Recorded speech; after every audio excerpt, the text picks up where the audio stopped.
The future is officially airborne. Helicopter China just gave 2 companies the go-ahead to launch low-altitude commercial flying vehicles. What does this mean for urban travel, tech innovation, and the global race toward aerial mobility?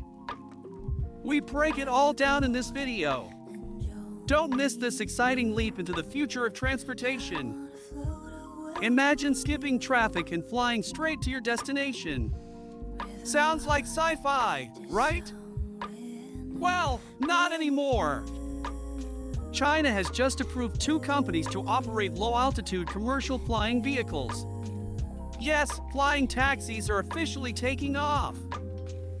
Buckle up, because the future of urban transport is here. China's Civil Aviation Administration has just greenlit 2 pioneering companies, EHang and Autoflight, for trial commercial operations of electric vertical takeoff and landing vehicles, or eVTOLs. This is a major step in the global race to build the first true flying taxi network.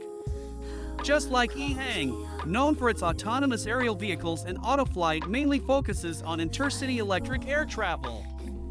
The approvals allow them to begin testing real-world scenarios for passengers and cargo.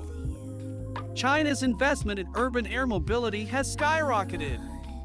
The country has been aggressively testing smart transportation systems, integrating 5G, AI, and now low-altitude flying vehicles. Like dedicated air corridors for low-altitude aircraft already in planning, government support for drone infrastructure, and growing market for smart city innovation. With this approval, China may very well become the global hub for aerial mobility development. Expect to see flying taxis buzzing above Chinese cities in the next few years. As trials ramp up and tech improves, it won't be long before you can call an air taxi from your smartphone. What a time to be alive!